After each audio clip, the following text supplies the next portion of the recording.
매일 성경 묵상을 돕는 묵상 가이드입니다. 안녕하세요. 묵상 코치입니다. 함께 읽고 나눌 말씀은 누가복음 6장 12절에서 26절까지 말씀입니다. 이 단락은 예수님이 12제자를 사도로 세우시고 평지에서 사역하시는 장면과 평지에서 설교하시는 내용으로 이루어집니다. 평지 설교는 6장 20절에서 49절에 걸쳐 나오지만 단락 구분상 평지 설교 앞부분만 이 단락에 포함되었습니다. 하나님 나라 사역을 조금 더 본격적으로 하시는 예수님의 모습을 묘사합니다. 하나님 나라를 위한 일꾼을 세우시고 일꾼들이 전해야 할 복음의 핵심적인 가치를 주고 계십니다. 12절에서 16절은 기도하신 후 12제자를 사도로 세우시는 예수님에 대한 내용입니다. 중요한 순간마다 예수님은 기도하십니다. 세례 받으실 때 제자들에게 자신이 메시아임을 말씀하시고 최초로 인자의 고난과 부활을 이야기하실 때, 변화산에서 제자들에게 주기도문을 가르치실 때, 십자가를 지시기 전에 감난산에서 예수님은 기도하십니다. 이제는 그는 제자들 중에 12사도를 세우기 앞서 밤새 기도하십니다. 특히 밤이 새도록이라는 표현은 오직 12사도를 세우시는 장면에서만 나옵니다. 그만큼 예수님이 12사도를 세우는데 심려를 기울이셨음을 알 수 있습니다. 다른 신약 성경과 달리 누가복음과 사도행전은 비교적 좁은 의미로 사도라는 호칭을 사용합니다. 비록 바울과 바나바를 사도로 호칭하지만 예수님이 공생의 사역 중에 12사도를 세우시는 것을 언급하며 12사도의 위치를 강조합니다. 가룟 유다를 대신할 사도로 마태아가 뽑히는 과정을 상세하게 설명할 뿐 아니라 초대교회 초기 사역이 12사도를 중심으로 전개됨을 강조합니다. 시몬 베드로와 구별하여 다른 시몬을 셀롯이라는 시몬이라고 말합니다. 아람어로 셀롯은 헬라어로 가나나인입니다.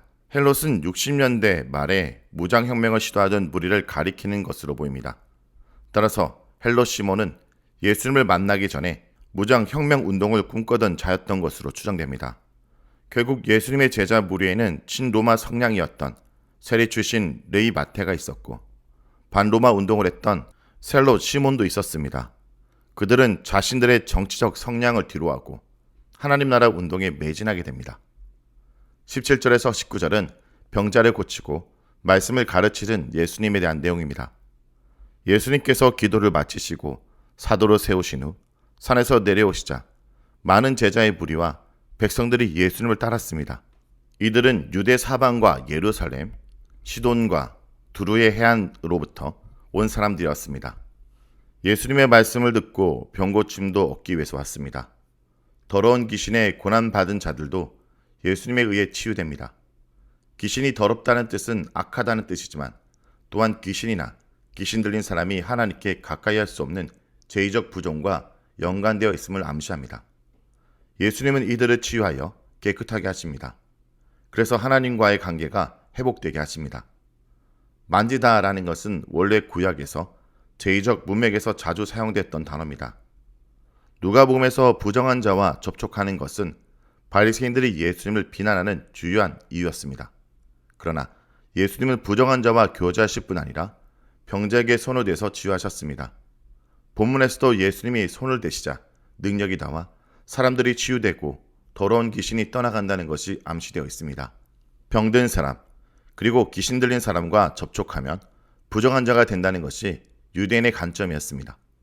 그러나 예수님은 적극적으로 부정한 자와 접촉하셨을 뿐 아니라 부정한 자들이 예수님께 접촉했을 때 치유되고 거룩하게 됩니다. 왜냐하면 예수님은 하나님의 권위를 가지신 분이요 성령으로 충만하신 분이기 때문입니다. 예수님의 능력은 자주 누가복음에서 성령과 함께 하나님의 권위와 함께 나타납니다. 20절에서 23절은 세상에서 고난받는 자들에게 주시는 복음에 대해서 말합니다. 제자들에게 4가지 복을 선언하십니다. 마태복음은 8복을 기록한 반면 누가복음 이 단락에서 4가지 복과 4가지 하를 함께 언급하고 있습니다. 일반적으로 예수님께서 선언하신 복을 얻기 위해 우리가 노력해야 한다는 식으로 많이 가르칩니다. 그러나 예수님께서 말씀하신 복은 어려운 가운데서도 믿음을 지키는 자들에게 주시는 선언이라 할 수 있습니다. 4가지 복과 4가지 하는 하나님 나라의 놀라운 반전을 의미합니다. 이 세상에서는 비록 가난하고 배고프고 울고 핍박당할지라도 하나님 나라에서 그들의 믿음을 갚아주시겠다는 은혜의 선언입니다. 반대로 이 세상에서는 부유하고 배부르고 웃고 칭찬을 받을지라도 하나님이 결국 심판하시겠다는 강력한 경고입니다. 가난한 자가 받게 될 복은 하나님 나라입니다. 가난한 자와 하나님 나라의 연결은 이미 4장 18절에 암시되고 있습니다. 가난한 자는 단순히 물질적으로 궁핍한 자라기보다 가난하여 하나님을 갈망하는 경건함을 가진 자입니다. 하나님 나라는 물론 미래적인 복이지만 현재에도 임합니다. 하나님 나라는 이미 가난한 자의 것이요 미래에 완전히 성취될 것입니다. 줄인 자는 배부를 것이요 오른 자는 웃게 될 것입니다. 줄인 자는 가난한 자의 또 다른 표현입니다. 가난한 자는 줄일 수밖에 없고 그래서 그는 웃음보다 오름과 더 친숙합니다. 그러나 그러한 고통 속에 하나님을 찾을 때 하나님 나라에서 그는 배부를 것이고 진정으로 즐거워하게 될 것입니다. 예수님 때문에 핍박당하고 고통당하는 사람들도 복됩니다. 예수님은 핍박당하는 사람에게 기뻐하고 격려하십니다. 하늘에서 상이 클 것이기 때문입니다. 하늘에서 그들의 믿음의 정당성이 확인될 것입니다. 지금의 수고와 충성이 하늘에서 보상될 것입니다. 또한 선지자들도 이렇게 핍박을 당했기 때문에 그들로 기뻐하라고 하십니다. 참된 믿음의 표시가 바로 핍박이기 때문입니다. 24절에서 26절은 세상에서 승승장구하는 자들에게 주시는 경고입니다. 4가지 복을 선언하신 후 이제 4가지 하를 선언하십니다. 하있을진저는 누가복음에서 예수님이 바리새인이나 율법 교사에게 쏟으시는 저주입니다. 심판이 가까이 왔기 때문에 그 위험을 경고하는 편입니다. 첫 번째 경고는 부유한 자에게 주어졌습니다.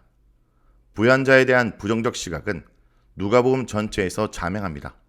그러나 모든 부유한 자들이 다 하나님의 심판을 받는 것은 아닙니다. 따라서 단지 물질적으로 부유하기 때문에 하나님의 심판의 대상이 되는 것은 아닙니다. 물질이 풍성한 자는 그 물질 때문에 하나님을 찾지 않는 경향이 있습니다. 물질의 부유함 때문에 영적인 자만심으로 가득하기 때문입니다.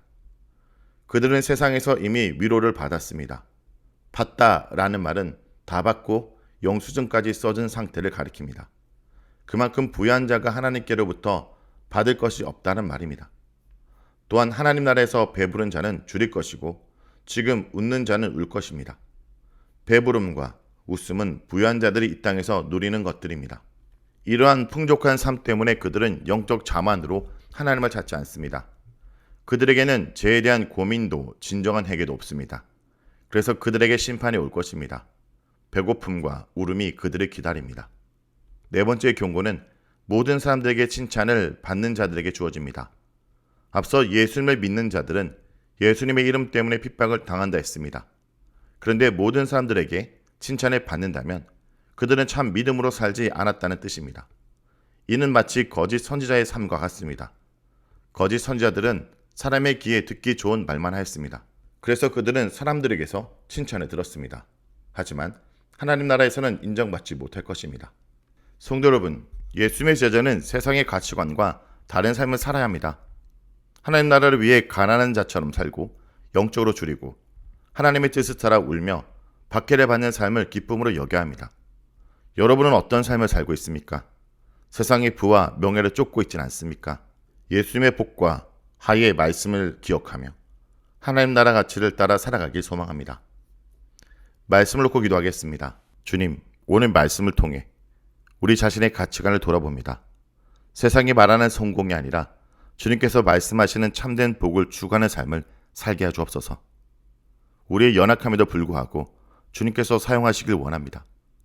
주님만 의지하며 살아가도록 우리의 마음을 새롭게 하여 주옵소서. 예수님의 이름으로 기도드립니다. 아멘.